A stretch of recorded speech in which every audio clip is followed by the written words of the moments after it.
Bonjour, ici c'est Formation Pro Reconversion. Donc aujourd'hui je vais vous parler de tout ce qui va concerner le projet formation. Vous êtes en reconversion, vous avez peut-être besoin de vous former parce que vous n'avez pas forcément envie de faire une VAE et vous avez besoin de vous poser au sein d'une formation qui va justement vous accompagner pour valider totalement votre projet. Donc c'est ce dont on va parler aujourd'hui et je vais essayer de vous apporter toutes les informations possibles. On va passer en plein écran. On va passer en plein écran. Voilà. Des fois l'ordinateur, il faut le pousser un peu. Donc, alors voilà. Déjà, pour pouvoir commencer à se former, il faut déjà avoir identifié son métier. Vous avez déjà mis en place tout ce qui va concerner votre recherche autour de votre futur métier et vous savez donc ce que vous voulez faire. Vous avez fait le point sur vos compétences, vos savoirs, vos savoir-faire, vos savoir-être. Vous savez donc ce que va vous apporter en plus pour vous réorienter la future formation. Donc maintenant, il va falloir trouver cette formation. Pour trouver cette formation, vous avez des formations qui sont dispensées, surtout subventionnées par Pôle emploi et qui vous permettent donc justement de ne pas de continuer à toucher vos ARE ou vos ACDIC et de faire votre formation pendant 3 mois, 6 mois, 1 an des fois, parce que vous avez des titres pro qui peuvent être totalement financés par Pôle emploi ou par la région. D'ailleurs, vous avez un catalogue régional que vous pouvez donc consulter avec votre conseiller. C'est pas vous qui allez pouvoir y avoir accès, c'est le conseiller Pôle emploi. Et c'est lui qui va vous dire quel type de formation, selon votre projet, sont ouverts selon les dates qui vous correspondent. Et vous avez donc la possibilité de directement vous orienter vers le centre de formation si vous savez que ce centre de formation dispense la formation que vous recherchez. Vous pouvez tout à fait vous présenter à l'accueil d'un centre de formation et demander à vous inscrire à une formation. Alors je vous rappelle que pour faire un centre de formation, il faut être sélectionné. Il y a une RIC, c'est-à-dire un rendez-vous, c'est juste un rendez-vous qui vous permet justement d'être informé sur le contenu de la formation et de passer un test avec un entretien d'embauche. Alors, choisir le centre de formation. Alors, choisir ce centre de formation, c'est très très important. Vous ne pouvez pas aller dans une formation, vous reconvertir, vous retrouver avec un centre de formation qui vous est antipathique, qui vous accueille mal, qui a une secrétaire à l'accueil qui fait tout le temps, qui est de mauvaise humeur continuellement, qui vous crie dessus dès que vous demandez un renseignement, des formateurs qui répondent jamais à vos questions, ça intéresse personne. Donc c'est important d'aller voir ce qui se passe du côté d'Internet parce que aujourd'hui les centres de formation sont tout à fait pas observés, surveillés, mais ils ont une vraie e-réputation. Donc si vous n'hésitez pas à aller voir ce qui se passe du côté d'Internet et à voir ce qui se passe dans les commentaires des différents stagiaires qui sont passés par là avant vous. Les gens parlent et disent ce qu'il y a à dire. S'il y a des choses qui ne vont pas, vous allez très vite le savoir. Ensuite, quand vous faites vos recherches, par exemple sur Facebook, n'hésitez pas à remonter un petit peu, c'est-à-dire à pas regarder que les quelques derniers jours. Regardez ce qui se passe sur quelques semaines pour vraiment voir s'il y a des soucis au sein du centre de formation, surtout relationnels et surtout au niveau des locaux. N'oubliez pas que vous allez y passer toute votre journée avec les mêmes formateurs. Ensuite, l'accueil que vous allez avoir au moment de la RIC. Donc la RIC, c'est bien ce rendez-vous de l'information et conseil sur la formation. Donc on vous accueille, on vous fait passer en général un visuel PDF pour vous informer. Ensuite, après ce PDF, vous avez plusieurs fiches de renseignements à remplir selon les centres de formation. Parce que même même le financeur, il veut être au courant de qui étaient les personnes qui n'ont pas été prises en compte pour savoir comment orienter et informer sur les différents types de formations. Donc, on vous demande de remplir plusieurs fiches de renseignement, de laisser votre signature pour dire que vous étiez bien présent par rapport à votre conseiller Pôle emploi, c'est important. Ensuite, on vous avait fait un test d'aptitude. Ce test, il ne faut pas le prendre comme un examen. C'est souvent un test qui montre quel est votre niveau par rapport à ce que vous allez vous apprendre dans la formation. Mais le plus important, je dirais, c'est quand même le rendez-vous individuel. Parce que le rendez-vous individuel, c'est vraiment là où vous allez convaincre que vous êtes vraiment intéressé par la formation. Voilà. Ou alors comprendre que c'est pas du tout fait pour vous. C'est des choses qui peuvent arriver. Donc voilà, ce test de sélection, je vous ai dit, c'est pas un test, c'est pas un examen, quoi. Ne le prenez pas comme tel. Donc s'il y a quelques questions auxquelles vous pouvez pas répondre, c'est pas dramatique. Ensuite, poser des questions au niveau du contenu de la formation, c'est très important. Est-ce que ces contenus correspondent bien à ce que vous recherchez ?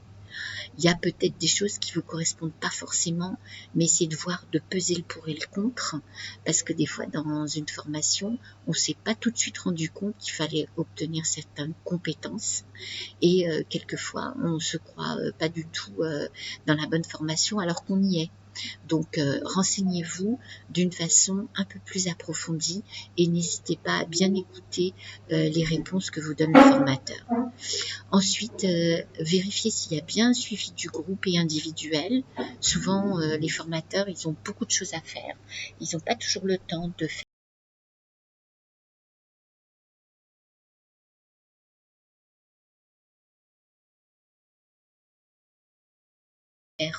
les suivis qui sont adéquats. Normalement, il y a 2 suivis obligatoires pour le formateur pendant la formation, un au milieu de formation et un à la fin de la formation, mais ce ne sont que des suivis de groupe, c'est-à-dire que vous devez donner votre avis sur tout ce qu'il y a, le centre de formation, les formateurs, les contenus pédagogiques, tout ça. Et ensuite, certains formateurs, ils n'ont pas toujours le temps de faire les suivis individuels. Moi, je pense que c'est très important, un suivi individuel. Ça apporte beaucoup de choses et souvent, ça permet aux gens de se resituer personnellement. Alors, il y a certains formateurs qui préfèrent faire ce suivi individuel d'une façon informelle.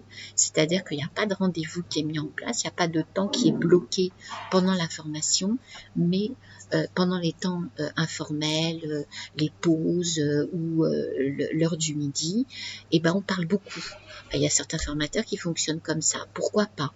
Mais au moins ce contact est établi et c'est très important parce qu'on n'a pas toujours la possibilité et le temps de poser toutes ces questions en groupe. Ensuite, l'objectif, c'est quand même de suivre votre formation et de la réussir. Donc, quand vous mettez en place cette formation, vous faites attention à choisir un organisme qui n'est pas non plus à des millions de kilomètres, parce que s'il faut que vous fassiez 1h30 de route tous les matins et 1h30 pour rentrer, peut-être qu'il y a des jours où vous n'allez pas pouvoir venir. Ensuite, mettez en place une organisation par rapport à votre famille et la formation. La famille, souvent, on se dit, ça va être un peu comme le travail, 9h, 17h. Et puis forcément, on ramène quelques petites choses à faire à la maison, on a envie de se documenter et on passe un petit peu plus de temps que prévu sur son ordinateur. Et voilà, malheureusement, ça ne plaît pas à tout le monde. Et il faut un petit peu mettre d'accord la famille. Il suffit des fois d'une bonne conversation pour que les choses soient claires. Alors, au niveau, vous allez avoir peut-être un stage, même sûrement un stage, peut-être voire 2 stages à trouver pendant votre formation. Un titre pro à 2 stages de formation à trouver. Donc, quand vous faites votre stage de formation, quand vous êtes en recherche, commencez à réfléchir à ce stage dès la première semaine de votre formation. Alors, si le stage est fait correctement, normalement, le formateur, il va vous en parler tout de suite. Dès le premier jour, vous allez commencer à parler du stage. Donc, n'hésitez pas à faire vos recherches dès la première semaine.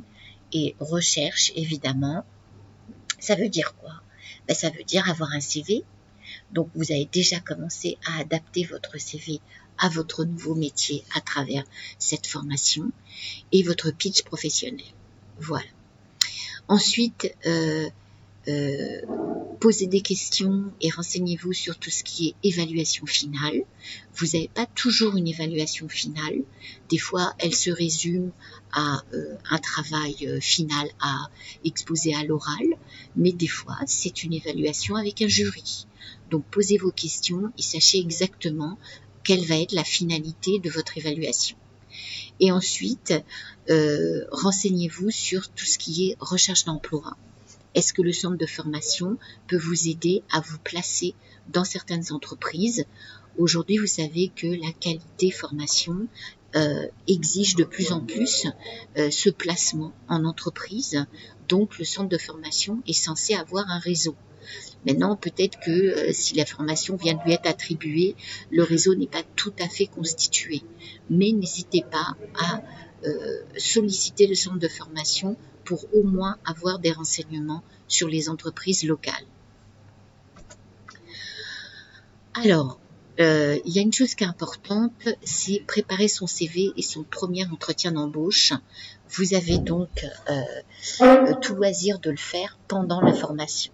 Vous l'avez déjà plus ou moins travaillé avec la recherche de stage, mais comme vous avez obtenu beaucoup d'informations et que vous êtes beaucoup plus à l'aise dans votre nouveau métier avec les stages, vous savez les différents profils, enfin, vous avez une idée de ce que peuvent être les différents profils que recherchent les employeurs. Alors, il faut donc rédiger votre CV maintenant avec les compétences que vous avez déjà acquises ou commencé à acquérir pendant votre stage. Ensuite, rédigez votre pitch, mais maintenant, rédigez votre pitch avec vos nouvelles compétences. Et ensuite, préparez votre premier entretien d'embauche. Préparer son entretien, c'est quoi? C'est déjà avoir ces deux outils prêts, son CV et son pitch, et aussi c'est s'entraîner oralement à répondre à toutes les questions en cherchant des informations sur l'entreprise. Alors oui, j'oublie un petit truc avant, je passe un peu trop vite sur la dernière slide. J'oublie une petite chose, vous recherchez des informations sur l'entreprise. Je vous rappelle que vous avez l'IMT, qui est une application Pôle emploi que vous trouvez sur la plateforme Emploi Store. Je vous mets les liens dans la description, ne vous inquiétez pas. Alors, je vous remercie de votre participation. Je ne saurais que trop vous rappeler de vous abonner, de faire un like si vous avez aimé, d'activer la cloche des notifications pour ne rater aucune de mes vidéos et une excellente reconversion à tous et à très bientôt. Au revoir.